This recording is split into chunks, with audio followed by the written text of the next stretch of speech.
Well, hello and welcome to The One Show with Alex Jones. And Matt Baker. Now, tonight, our guests are truly out of this world. Not one, but two Hollywood superstars.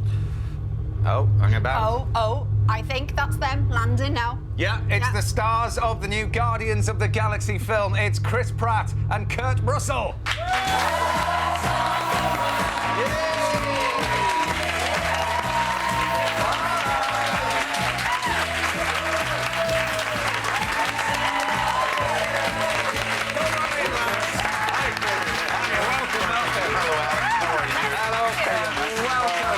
Come and have a Lovely seat. to see you. All right. Welcome. Thank you, Welcome guys. both. That was some introduction. Well, Cool introduction. there's been much excitement here today behind the scenes. Lovely to have you both on the sofa. Thank you. And we heard you were pretty excited, Kurt, getting this role. And we've got a picture that depicts this beautifully. Here you are on Look, set. there you are. Look at the excitement there, pulsing through your veins. There, Kurt. That's my favourite thing to do on a movie set. It's hilarious. When you see the wide shot, you're sort of on your phone, and everyone's on their phones, and just Kurt's passing. Did that happen quite a lot, That's Kurt? the generational difference, you see. Yeah. I take a nap and they're busy. Yeah. This is my version of resting. Yeah. And it's fair to say, isn't it, Chris, that this wasn't the first time that you'd met when you rewind back time through the past, yeah? Well, I don't know that it's fair to say that, but yes, it's true. I did a movie called Bride Wars, which stars Kate Hudson. Oh, love that. Yes, thank you Yes. very much. Thank you. Yes. And Kate, obviously, Kate and Kurt have a pretty good, tight relationship. And it was Kate's 30th birthday. It was at a sushi restaurant, and Kurt and Goldie were there, and I was so starstruck. And I had a story that I knew I would be able to bond over with Kurt Russell if I just had the nerve. the Proximity. nerve Yeah. to talk to him. The story goes like this, and I'll make it quick. I went bass fishing in Kauai with this guide, and this guide took me down these channels to catch largemouth freshwater bass in Kauai. We fished with him all day, and all he could talk about was the time he took Kurt Russell and Goldie Hawn fishing, and he talked about Kurt Russell. He's a real fisherman, and I'll never forget. He said, "Goldie Hawn, she's a Beyblader." That's what Goldie Hawn, she's a Beyblader. And so I listened to this guy talk about Kurt Russell and Goldie Hawn the whole fishing trip. We had a great time. I thought, that's my in. I'm going to talk to Kurt Russell Chris, yeah. about the guy who went fishing with him and Goldie. And I at the end of the dinner, I just approached Kurt outside. I said. And I didn't even do that thing where I introduced myself. I just walked up and I said, we have a common bond. I fished with a guide that took you fishing in Kauai. And he just goes, I don't know if you remember this, but he goes, I've never been to Kauai. I was like, all right, well, we'll see you later. And I proceeded to exit. And I was like, I'm going to track this dude down. I can't believe it. He was so specific about the story. I can't believe he was lying to me. But anyways. Well, listen, we're going to be hearing... He was telling the truth. I'm sure I forgot it and got it all wrong. Well, we're going to be talking about the film and obviously all the stuff that you got up to on set Okay. later on as well. Yes. Now, you've both spent plenty of time around spaceships in the making of Guardians of the Galaxy, but back, who knows? Wow. What do you think, Chris? Alien life, does it exist? I think no. I think it doesn't. All those people in the audience. What? We have a whole item coming up on this. Oh, you do? Oh, Yeah, go with ask it. me again. Ask Yeah. me again. Oh, I forgot. This is live. Alien life. Yes. Of course. That's Of course the it right exists. answer. Well, Kurt, we'll get your thoughts in just a moment, but first, Giles is here, armed with our one-show case files. So, We've Giles, been doing a lot of homework on this, and I think you're going to be surprised by what you discover. In my top secret file, I have to tell you, I first came across Kurt in 1982 when you starred in a movie called The Thing. And we had The Thing in this country 17 years earlier, in 1965, in Wiltshire, the Warminster Thing. What happened was this. It's much closer to home than where you were. It was an extraordinary phenomenon over a series of nights, amazing, unidentified flying flying objects seen in the sky. UFOs that led cars to stall, to stop, even to momentarily explode. On August the 17th, a detonation noise rocked a house before a monstrous orange flame was seen in the sky, crackling and hissing. A few days later, a couple on a motorbike felt it stalled as two white spheres of light hovered overhead, changing colour. A few days later, well, in fact, a month later, on October the 8th, a woman felt her car lose power after she saw bright orange light in the sky. A ball of light, red and blue sparks. Extraordinary stuff. And reported to our Ministry of Defence, which then had a UFO sighting unit. Nobody knew what was going on, public meetings, mystery unresolved for 50 years, until in 2006, when the MOD said what they thought was the explanation. Strange occurrences caused by meteors not fully burning up in the Earth's atmosphere. Case resolved. But not always are they resolved. Let me give you the case of the disappearing diamond. And this really is intriguing. 1990, two hikers in Scotland saw a huge diamond-shaped object hovering in the sky for 10 minutes. They took photographs. These photographs were sent to the MOD UFO unit.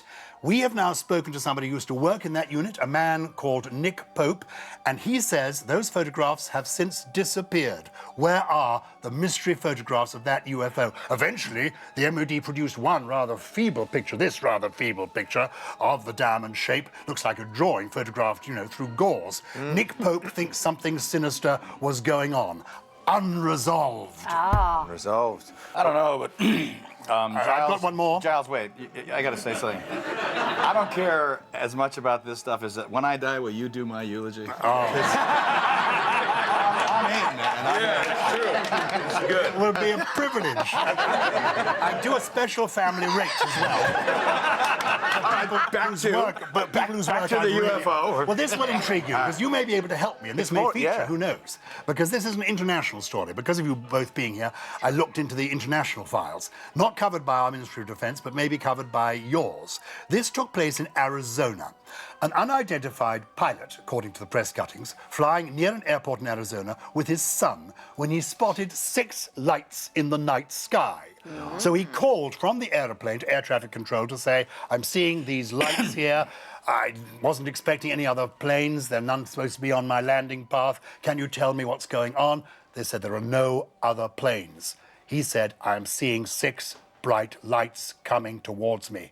Mystery unresolved. Except Oh? tail number for that plane was Bonanza 2 Tango Sierra, and I was the pilot. No way. Oliver and I.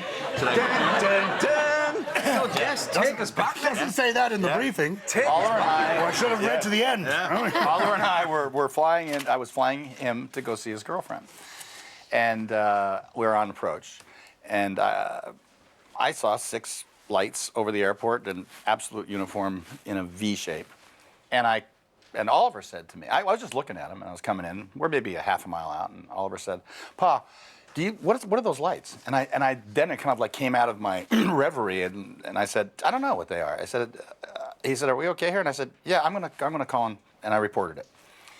And they said, "We're not painting anything. We don't show anything." I said, "Well, okay, I'm going to declare it's unidentified, it's flying, and it's 6 objects." We landed. I taxied, dropped him off, took off, went back to L.A. Never said a word. He never said a word. I never thought of it. 2 years later, Goldie is watching a television show when I came home. Yeah. And the show is on UFOs. But as I came home, "Hey, honey, how's it going?" And I'm kind of hearing the TV going, and I stopped and I started watching, and it was on that event. Now, that was the most viewed UFO event. Over 20,000 people saw that. And I'm watching this, and I'm feeling like Richard Dreyfuss in Close Encounters of the Third Kind. It's like, why do I know this? You know what? And it's not clear to me. And finally, I said, then they said a pilot reported it. A general aviation pilot reported it on landing. I'd never thought of it since then, and I said, that was me. That was me. And I said, wait a minute, I'll go to my logbooks. So I went to my logbooks, and there was the flight at that time, and I didn't mention anything about the UFO. The fascinating part of that to me is that it just went literally out of my head. Yeah. And Oliver never mentioned it. And had I not seen that show, I'd have never thought of it again. Amazing. That, to me, was the weird part. Believer now, Chris? Yes. Yes. I'm convinced. It's just unidentified. It's just unidentified. It's There you flying, go. and it's an object. an object. Yeah. All right. Moving towards you at the speed We need to move on to your film now. Thank you, Giles. Awesome story, man. I'll see you at the funeral, Kurt. Yeah. Well, yeah, exactly. Hey, man, it's your funeral. Sometime you got to talk to Goldie about her experience. Yeah. So it's a lot more probing. Well, thank you, Jazz. Now, the wait is over for fans of Guardians of the Galaxy because Volume 2 will be hitting cinemas this Friday. Here's the moment your characters meet for the very first time. Here we are. After all these years, I've found you. And who the hell are you? I figured my rugged good looks would make that obvious. My name is Ego. And I'm your dad, Peter.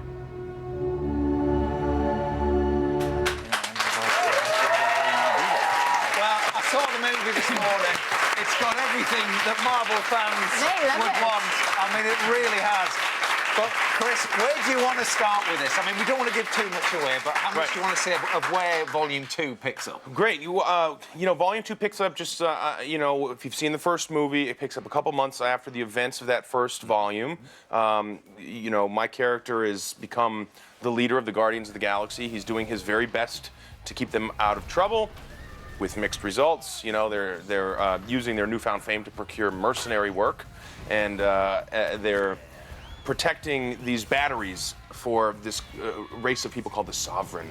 And I don't want to give away too much, but essentially my character, after you know, crashing our ship and outrunning the Sovereign and crashing our ship, runs into Ego. His character Ego, the Living Planet. It's based on a real character from the Marvel Universe, and he asks us to follow him to his planet so that I can explore the nature of my very strange and amazing heritage. We explore the relationship between a father and an absentee father and son, Yeah. and that's kind of where you jump off into the movie. And I don't want to tell too much because there's so many Oh, no. magnificent Hold back. surprises I want audiences to experience in the theater. And when you were thinking about who you'd like to play your father, you Kurt thought... Russell, right Kurt away. Russell.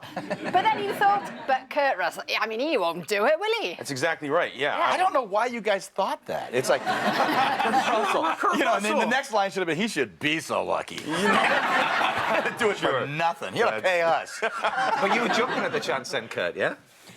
My instinct was, first of all, I hadn't seen the movie, and I was doing a Hateful Eight tour, like this stuff, and pretty soon people like you, that's another $10, yeah. And people like you were beginning to say, are you gonna play Star-Lord's dad? Are you gonna be Peter Quill's father in Guardians of the Galaxy? And I just didn't know what they were talking about. So the next day, I kind of got the word from town that, you know, yeah, they're serious about that. Yeah. And I said, well, I need to see the movie, and I need to read the script, of course. And about 7 or 8 minutes into the movie, I think, I'm having a good time watching it. And then Chris comes into where he's living or whatever, and these kind of weird, kind of scary alien rats are coming at him, and he just very casually, to a really cool sound of music, is kind of kicking them away, and he grabs one and starts using it as a microphone. I said, oh, I love this guy. He's right up my alley, and from there, the movie started to just grow. So I was all jazzed up about it, but at the same time, you don't want to be the guy that comes in and does the lousy sequel. No. You just don't want to be responsible in any way for that. And so I was leery of it, and it was a pressure that I'd never felt before. Really? And I was just happy to, you know, get the opportunity to join these guys, and we had a ball. Because there's a bit of comedy in all the Marvel films, but there's a lot more in this one, and that's what appealed to you, Kurt, was it? It is what appeals to me. And by the way, I know the Marvel world a little bit, but I'm not a fanatic of the Marvel things. But this has its own vibe. And it's one that I'm really glad I got the opportunity to be a part of, because I really enjoy that particular kind of vibe. Did you think you'd have to beef up loads? No. For the role?